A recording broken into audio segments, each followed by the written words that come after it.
rein in Robert Mueller? What a stupid question that is. What a stupid question. But I watch you a lot. You ask a lot of stupid questions.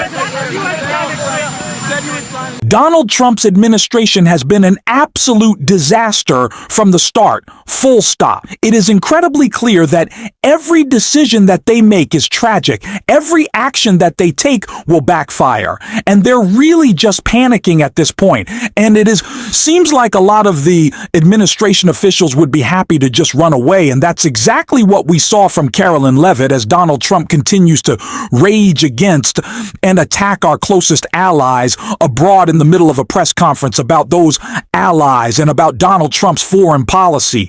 She just decided she had had enough. She had pulled one of Donald Trump's advisors away from questions from the press and just ran away with him because it was going so poorly. And we are going to get into all of that before we do.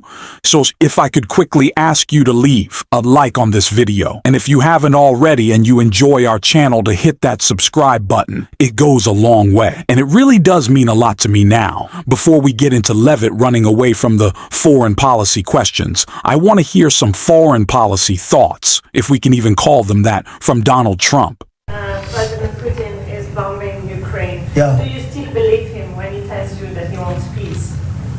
Yeah, no, I believe him. I believe him. I think we're doing very well with Russia. But right now they're bombing the hell out of Ukraine. I'm finding it more difficult, frankly, to deal with Ukraine. And they don't have the cards. They don't have the cards. As you know, we're meeting in Saudi Arabia on sometime next week, early. And we're talking, I find that in terms of getting a final settlement, it may be easier dealing with Russia, which is surprising because they have all the cards. I mean, they're bombing the hell out of them right now. And I put a statement in, a very strong statement. Can't do that. You can't do that. Mr. President, We're trying to help them. And Ukraine has to get on the ball and get a job done. Michael, could you come up? It's not funny, and that's not the word I want to use for it, but Trump claims to be the greatest businessman and the greatest negotiator in the world. But in doing so, in the way that he talks about Ukraine not having any cards, that's what he continues to say. It's so hard for him to support Ukraine anymore in this war. They don't have any cards. He's taking away any cards that they would have by saying, well, they're basically just going to lose this war. And they kind of already, what leverage do they have to negotiate with? And at this point, it's kind of strange that Donald Trump even wants to be a part of these negotiations, that he hasn't left them entirely, considering how close he is to Putin and how obvious it is that he's just pushing Kremlin talking points. But it is insanity that these attacks continue to come and that this is the position that Donald Trump is putting Ukraine in. It would actually just be much better if he shut up and went away. At this point, his negotiation of some peace is, of course, really just an effort to serve Vladimir Putin and give him some sort of legitimacy. And the way he tries to frame it is so strange when we know what the obvious truth is. But let's listen to some of that ridiculous framing right here. With regards to the pause on military assistance to Ukraine, you put out on your social media post today that Russia is pounding Ukraine. That's right. Why not provide Ukraine with air defenses? And what happens, Mr. President, when Ukraine runs out of the Patriot missile batteries? Good question. Because I have to know that they want to settle. I don't know that they want to settle. If they don't want to settle, we're out of there. Because we want them to settle. And I'm doing it to stop death.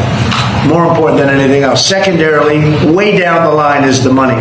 So we're in for $350 billion and Europe is in for $100 billion. They should be in for the same or more than us. And, you know, I watched over the last week or so what's going on in Europe. This thing could end up in World War III if we don't get it settled. This could really end up in a World War III. We got to get it settled. She always tries to come back to this, oh, so many people have died. No one would have died because of me. I'm the one who wants to end the killing. I'm the one who wants to stop it all. which doesn't really make a lot of sense considering he won't condemn the guy who started the killing. If you were so upset about its continuation, wouldn't you also be enraged by its inception, the invasion of Ukraine by Putin, which was Putin invading Ukraine, something you consistently will not say?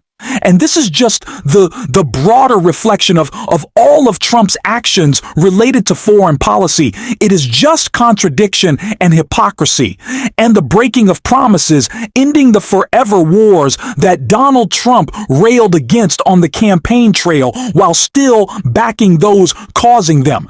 And it's the reason why Carolyn Leavitt probably wanted to pull away. Donald Trump's special ambassador to the Middle East, considering things he said lately, and we can see that right here. A talking piece now. Thank you guys. Thank you. Mr. Witkoff has been very generous with his time today. I know everybody's very interested. We have to go inside. Thank you. Thank you, everybody. Thank you openness of Russia mediating with Iran?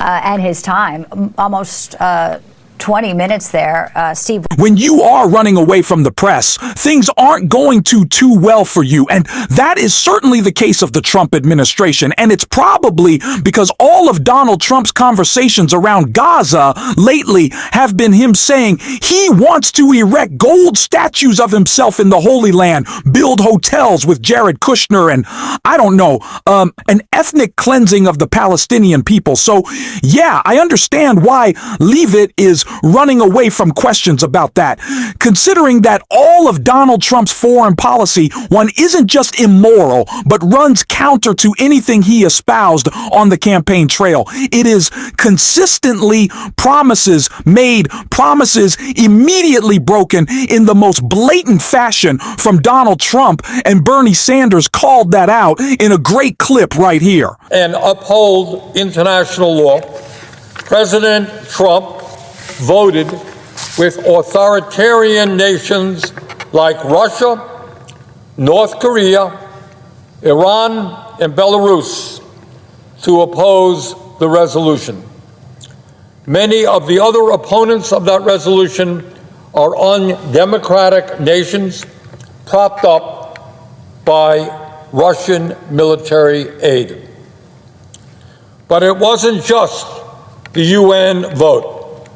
Pathetically, President Trump also told an outrageous lie, claiming that it was Ukraine that started the war, not Russia. He also called Zelensky a dictator rather than the leader of a democratic nation, as he is. Mr. President, as we discuss Ukraine tonight, it is terribly important that we not forget who Vladimir Putin is and why he is no friend of the United States and why we should not be in an alliance with him against Ukraine. Putin is the man who crushed Russia's movement toward democracy after the end of the Cold War. Putin is a man who steals elections, murders political dissidents, and crushes freedom of the press. He has maintained control in Russia by offering the oligarchs there a simple deal.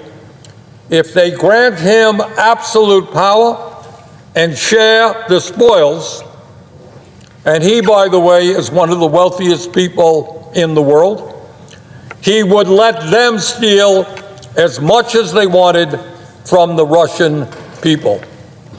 The result, while the vast majority of the Russian population struggles economically, Putin and his fellow oligarchs stash trillions of dollars in offshore tax havens.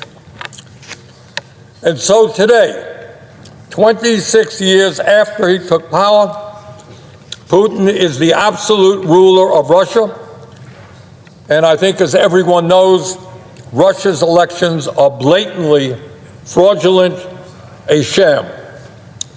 And Putin is the man who sparked the bloodiest war in Europe since World War II.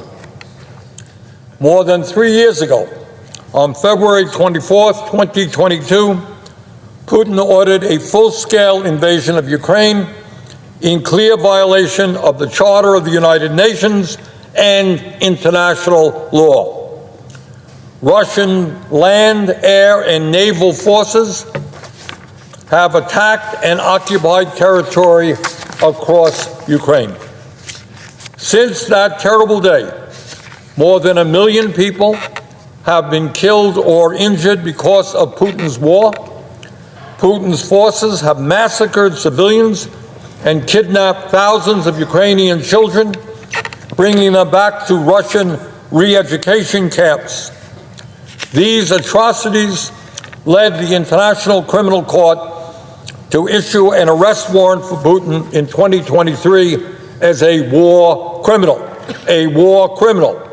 That's who we are allying ourselves with. And still today, Russia continues its attacks, raining down hundreds of missiles and drones on Ukrainian cities. Russian forces illegally occupy about 20% of Ukraine's sovereign territory. Mr. President, this war could end today, right now, if Putin gave up his outrageous effort to conquer a neighboring country. The war could end today. The killing could stop right now if Putin gave that order. And that simply, Mr. President, is what my resolution says to Vladimir Putin. Stop the killing, obey international law, withdraw your forces and cease your attacks on Ukraine. And I honestly just don't know how anybody in the United States Senate could object to that simple demand. Mr. President, now more than at any time in recent history, it is imperative that the Senate come together in a bipartisan manner to make it clear that we stand for democracy, not authoritarianism, that we stand for international law, not conquest by force, and that we stand with Ukraine and fellow democracies throughout the world, and not with the murderous dictator of Russia. And so, Mr. President, I ask unanimous consent that the Senate proceed to the consideration of S-Res. Donald Trump is on the side of Putin. I don't think that's a question anymore, but how blatant it gets is in question. I don't know at what point Donald Trump just puts on like a Russian hat and starts waving the flag around, but it seems to only get worse and worse every day. And like I said, it's in contrast to everything he said on the campaign trail. This has been an administration of not just failures, but betrayals. And I think that's a point that we have to drive home, and we certainly will on this show every single day. And if you want to support that, as always, you can hit that subscribe button. You can leave a like on this video, and if you stuck around at the end, you can drop a blue heart in the comments. And until next time, I'll see you soon.